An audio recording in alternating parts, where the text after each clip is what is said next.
그 기관이 파산하면 한 푼도 못 돌려받을 수 있습니다. 대표적으로 아시는 ETN들은 NRGU, BXX, FNGU고 그 외 수백 개의 상품들이 있는데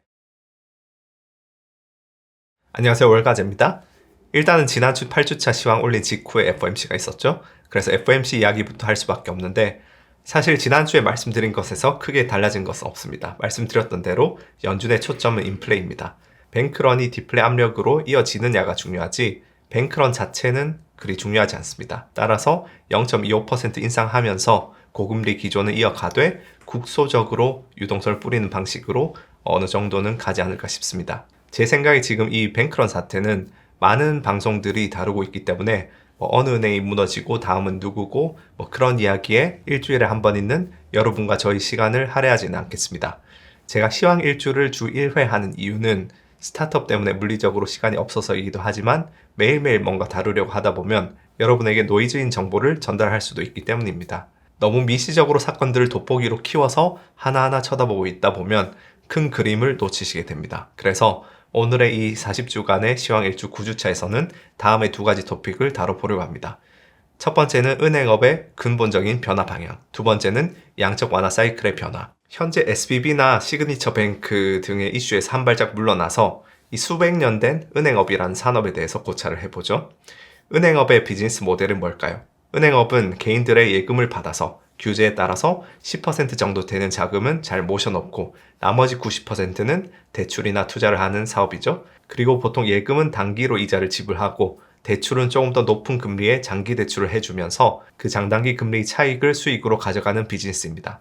그런데 그 90%의 대출로 나간 돈은 대출을 한 사람의 예금 통장에 입금되거나 혹은 다른 누군가의 소득이 되어서 그 사람의 예금 통장에 입금됩니다. 그러면 그 예금 통장에서 또 90%가 대출로 나갈 수 있죠. 이것을 신용창조라고 합니다. 그래서 현재 미국의 예금은 17조 5천억 달러 정도인데 대출이나 채권 등에 대한 그런 펀딩은 50조 달러를 넘을 수가 있는 거죠. 이런 신용창조는 경제 성장에 도움이 되기도 하지만 리스크를 동반합니다.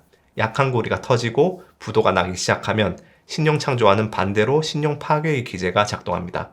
2008년에 막대한 규모로 그것이 발생하였고 전 세계는 공황의 늪에 빠졌으며 연준은 그 신용파괴의 공백을 메우기 위해서 양적 완화를 단행했습니다. 그래도 우리가 70년대 이후로 신용화폐 체제 하에 있기 때문에 통화정책이 유의미하게 호황과 침체 사이에 쿠션을 놓아줄 수 있는 것이겠죠?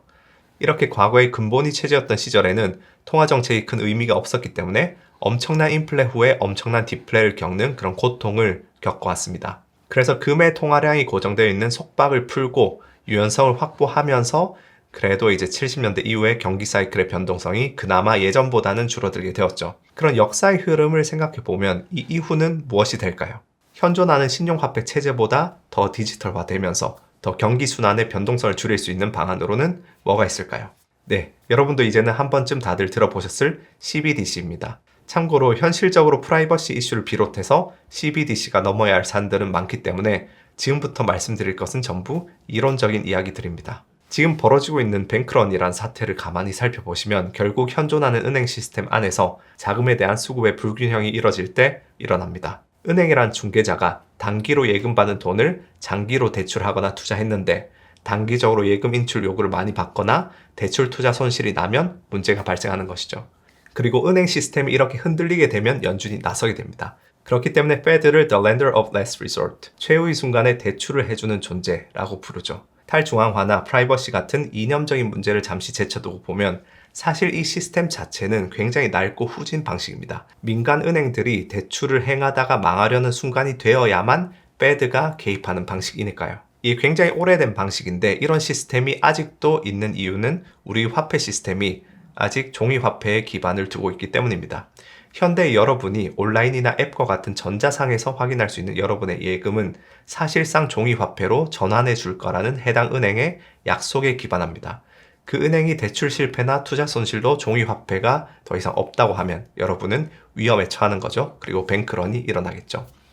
반면에 만약 언제가 될지 모르지만 우리가 CBDC로 이행하게 된다면 어떻게 될까요? CBDC가 발행된다는 것은 이전에는 종이화폐의 약속, 그러니까 중앙은행의 약속을 직접적으로 이제 시민과 중앙은행 사이에 맺게 된다는 것이죠. 이건 마치 여러분과 제가 중앙은행에 입출금 통장을 가지고 있는 것과도 같습니다. 그렇게 되면 세 가지 큰 변화가 생겨납니다. 첫 번째, 예금자 보호의 필요성이 사라지고 뱅크런이 없어집니다. 중앙은행의 신용은 과세할 수 있는 권리에서 나오기 때문에 상업은행과 본질적으로 성격이 다르기 때문이죠. 두 번째, 민간은행들은 더 이상 자금을 예치하고 보호하는 기관이 아니게 됩니다. 그렇다고 민간은행이 필요가 없어지느냐? 그건 아닙니다. 민간은행들이 일반 시민들의 자금을 예치받고 또 이자를 주고 그런 기능은 사라지겠지만 여전히 필요한 부분은 돈이 필요한 사람이나 기관에게 대출을 해주는 부분입니다. 따라서 새로운 금융체제 하에서 경쟁력 있는 은행이라 함은 대출하려는 개인이나 기관의 신용을 정말 잘 측정하는 그런 신용평가 기관의 특성을 가지게 되겠죠. 민간은행들은 더 이상 고금리 예금으로 자금을 유치하려는 경쟁을 할 필요 없이 어떤 자금의 도매상이 됩니다. 도매금리로 중앙은행에게 자금을 받아와서 대출이 필요한 사람의 신용을 평가해서 적정한 금리를 받고 파는 업을 영위해 나가겠죠. 세 번째 변화는 통화정책의 효율성이 극대화됩니다. 중앙은행은 CBDC를 통해서 직접적으로 금리와 통화량을 조절할 수 있게 됩니다. 지금 말씀드린 것들이 너무 미래 이야기 같다고 생각하실 분들도 있으실 겁니다. 그런데 가만히 들어보시면 이런 걸 좋아할 국가가 있죠. 바로 중국입니다. 중국은 이미 코비드 시절 CBDC를 실현해서 주요 도시에서 파일럿 시행을 해오고 있습니다. 마윈을 잡아 가두고 위챗과 알리페이를 박살내면서 중앙 집권화된 금융 시스템을 꿈꾸고 있죠. 원래 중국은 어느 정도 관치 금융이 강력하게 이루어지던 국가이기 때문에 CBDC로 이행하기도 쉽습니다. 게다가 그런 뉴스도 아마 들어보셨을 겁니다. 중국 시민 한 명 한 명마다 소셜 점수를 매겨서 얼마나 공산당의 기준에 부합하는 인간인지 측정한다는 뉴스. 공산당의 기준에 부합하지 않는다고 잡아 가두는 것은 사회적인 저항이 너무 크지만 만약에 그런 소셜 점수, 신용도에 따라서 CBDC 대출 금리를 다르게 한다면 혹은 소셜 점수를 높이는 행동을 하는 사람들의 계좌에 CBDC를 포상금으로 꽂아준다면 그렇다면 돈으로 직접적으로 시민들을 조련할 수 있겠죠. 물론 이런 디스토피아적인 세계관에 동의하는가, 그리고 CBDC라고 해서 꼭 이런 부정적인 방향으로만 흘러갈 것인가, 그렇지는 않다고 봅니다. 민주주의 사회에서는 조금 더 오픈되고 투명한 방향으로 CBDC가 구현이 될 수도 있겠죠. 그러나 어쨌든 부정할 수 없는 사실은 현재의 종이 지폐 기반 금융 시스템은 이제 낡고 부작용이 많다는 것이고 그 결함들을 개선할 솔루션, 그게 CBDC든 다른 디지털 솔루션이든 그런 변화는 언젠가는 반드시 도래할 거라는 사실입니다. 이미 중국 외에도 한국을 비롯한 13개 국가에서 CBDC에 대한 파일럿 테스팅이 진행되고 있습니다. 미국에서도 바이든 정부 들어서 이런 움직임이 가속화되었고요.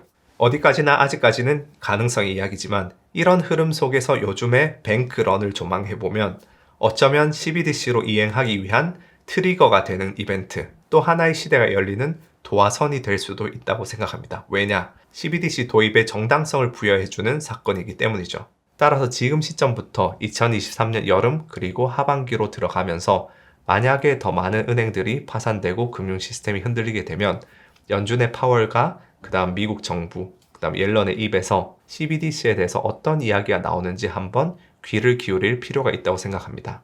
파월 같은 경우에는 몇 주 전에 CBDC는 아직 멀었다고 이야기한 반면 옐런은 작년 말 IMF 미팅에서 CBDC가 많은 문제들을 해결해 줄 수 있다면서 CBDC 도입의 중요성을 강조했습니다. 물론 저는 올해나 내년에 미국이 CBDC를 도입할 거라고는 생각하지 않습니다. 그러기에는 아직 풀어야 할 숙제들이 너무 많습니다. 서구권에서는 프라이버시 문제가 가장 강력한 저항을 불러일으킬 것이고 또 중앙은행을 중심으로 도매식으로 대출 활동이 일어나면 정치적인 이유로 자본이 비효율적으로 분배될 수 있습니다. 그리고 가장 큰 리스크는 사이버 시큐리티입니다. 따라서 CBDC는 미국에서는 적어도 오늘 내일 이루어질 일은 아니라고 생각하지만 아마 향후 30년간의 우리 재테크 그리고 미중 패권 전쟁의 향방을 어쩌면 단일 요소로서는 가장 크게 좌우할 수도 있는 요인이라고 생각하기 때문에 귀를 열심히 기울이고 또 CBDC에 대해서 공부를 많이 하셔야 한다고 생각합니다.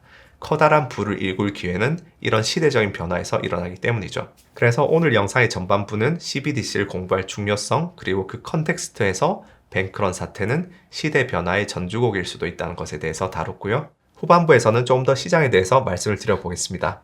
먼저 주식시장의 경우에 보시면은 SVB 사태 이후로 사실 거의 보합세를 유지하고 있습니다. 다만 특징이 있다면 듀레이션이 높은 자산들, 듀레이션이라 함은 금리 인하나 인상에 대한 민감도를 뜻하는데요. 듀레이션이 높은 자산들이 훨씬 더 아웃퍼폼하는 모습을 볼 수 있습니다. 예를 들어서 다우나 S&P 지수에 비해서 나스닥은 조금 더 아웃퍼폼을 하고 있는데 금리 인하에 대한 기대감이 커지면서 어찌 보면 당연하다 할 수 있겠죠? 또 골드의 경우에는 SBB 사태가 터지고 나서 급등을 했습니다. 여러분이 골드를 항상 주시하셔야 하는 이유는 골드가 투자하기 좋아서라기보다는 금리와 인플레에 대한 귀중한 힌트를 제공하기 때문입니다. 역사적으로 골드의 움직임 80% 이상은 단 한 가지 요인, 실질 금리의 반대 방향, 역으로 설명됩니다. 실질 금리가 오르면 골드는 내리고 실질 금리가 내리면 골드는 오른다는 거죠. 그리고 실질 금리는 명목 금리에서 인플레를 뺀 수치죠. 즉 실질 금리가 내리는 방법은 명목 금리가 내리거나 인플레가 오르거나 둘 중 하나입니다. 그런 측면에서 작년에 골드가 이렇게 크게 오른 이유는 인플레이션의 상승으로 실질 금리가 내려서이고 이번에 골드가 크게 오른 이유는 명목 금리에 대한 기대치 하락으로 실질 금리가 내려서겠죠. 그래서 요 상승과 요 상승의 요인이 어떻게 다른지를 이해하셔야겠죠? 그러면 여기서부터 골드는 어떻게 될 것이냐? 흔히들 경기 침체가 오면 골드가 오른다 그렇게 생각하시는 분들이 계신데 절대로 그렇지 않습니다. 경기 침체가 오면서 연준이 명목 금리를 내리는데 인플레는 유지가 될 경우 그러면은 실질 금리가 내리고 그 역인 골드는 오르게 되는 것이죠. 하지만 경기 침체가 오면서 연준이 명목 금리를 내리는데 그와 함께 인플레 기대치도 내리면 실질 금리가 유지되면서 골드가 호재가 아닐 수도 있고요. 혹은 연준이 명목 금리를 내려주는 것에 비해서 디플레 압력이 매우 강하면은 골드는 폭락하게 됩니다. 그렇기 때문에 지금 이 시점은 골드라는 자산에 베팅을 할 시점이 아니고 골드라는 자산의 향방을 자세히 관찰할 시점입니다. 왜냐하면은 실질 금리라는 변수를 파악하기 위해서는 명목 금리와 인플레 두 가지 요인을 살펴야 하는데 명목 금리의 경우에는 지난번에 말씀드린 패드워치를 통해서 시장의 기대 금리가 얼마인지 찾아볼 수 있습니다. 그런데 시장이 생각하는 인플레 기대치는 예전에 시황 일주에서 다뤘던 그 팁스, break-even inflation rate 그거 외에는 직접적으로 관찰할 수 있는 소스가 많지 않습니다.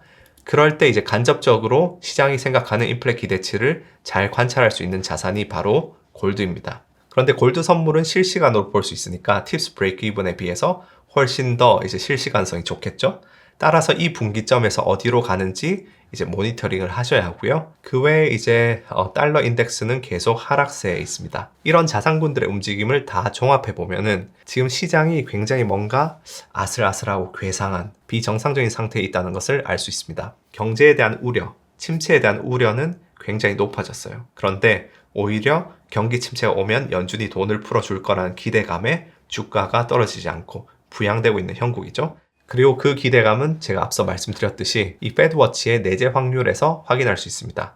9월부터 이제 인하를 시작할 거라는 시장 참여자들이 많은 상황이죠. 그러니까 지금 많은 투자자들은 금융위기 이후에 15년간 있었던 패턴, 경기가 안 좋아지면 연준이 양적 완화를 해서 유동성을 풀고 풋을 제공해주는 그런 사이클을 다시금 기대하고 있는 겁니다.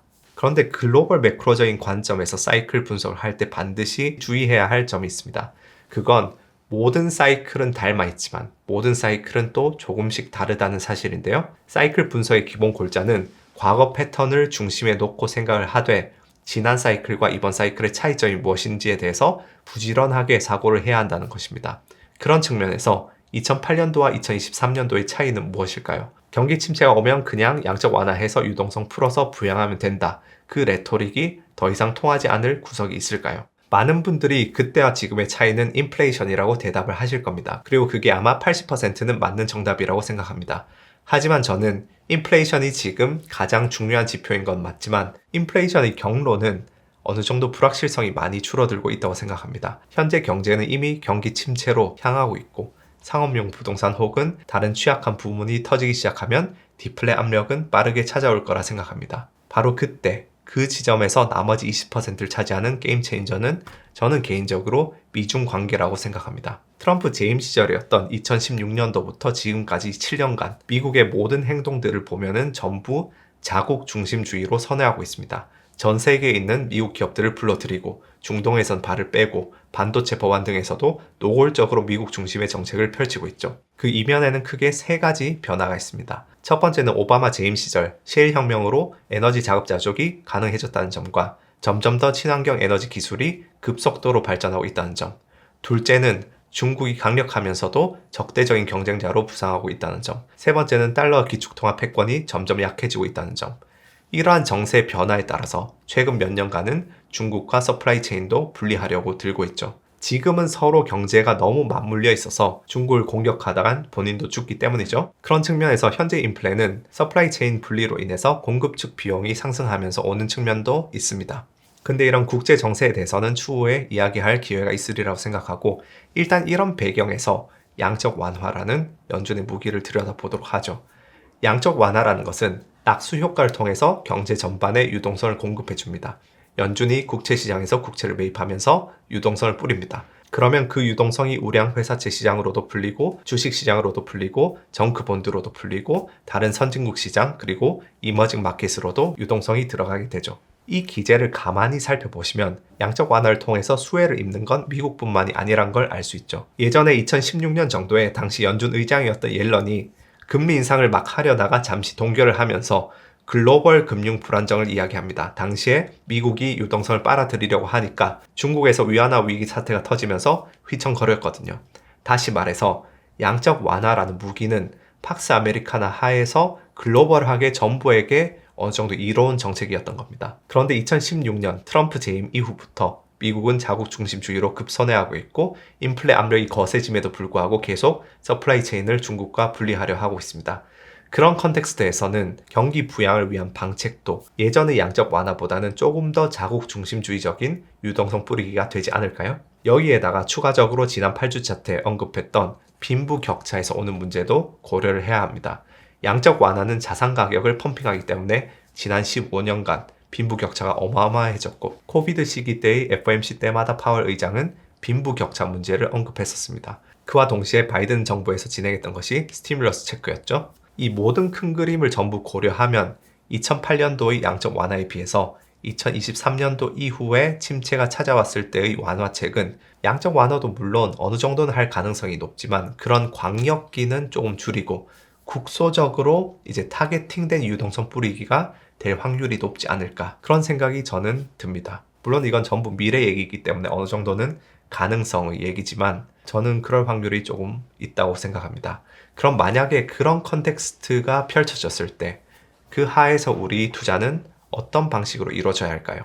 전 4가지를 명심해야 한다고 생각합니다. 첫 번째로는 인내심이 미덕입니다. 연준이 금리를 동결하는 것이 아니라 0.25%라도 더 올린 이상 계속해서 문제가 있는 영역들의 상처가 터지기 시작하리라 생각합니다. 그리고 어느 정도는 지금 금리 인상을 통해서 중국이나 다른 패권 국가들을 견제하려는 의도도 조금은 있기 때문에 국제 정세의 관점에서 보면은 약간은 숨참기를 하고 있다고 생각하셔도 되겠습니다. 두 번째는 반드시 포트폴리오에 미국을 담아야 된다고 생각합니다. 통상적으로 지난 세월을 보면은 팍스 아메리카나 하에서는 미국이 자금을 뿌리면 이머징 마켓이 활짝 웃습니다. 그런데 이번에는 유동성 뿌리기가 시작된 직후에는 반등이 반사적으로 조금 있을지 몰라도 멀리 장기적으로 보면은 저는 무조건 미국 시장이 아웃퍼폼을 하는 그림이 나올 가능성이 더 높다고 봅니다. 세 번째, 크레딧 리스크를 조심하시기 바라겠습니다. 신용 리스크. 예를 들어서 제가 며칠 전에 제 유튜브 커뮤니티에 살짝 포스팅하긴 했는데 ETF와 ETN의 차이에 대해서 잘 모르시는 분들이 많으십니다.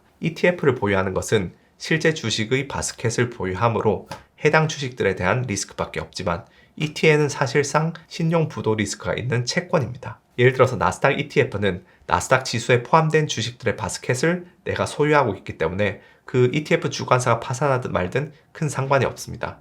그런데 나스닥 ETN은 그 ETN을 발행한 금융기관이 나스닥 지수의 수익률만큼 돈을 주기로 약속한 채권 같은 상품입니다. 그 기관이 파산하면 한 푼도 못 돌려받을 수 있습니다. 대표적으로 아시는 ETN들은 NRGU, BXX, FNGU고 그 외 수백 개의 상품들이 있는데 물론 지금 언급한 상품들이 당장 파산할 거라는 뜻은 아닙니다. 그런데 검색을 해보시면 거의 90% ETN들이 그와 비슷한 종류의 ETF 상품들이 있어요.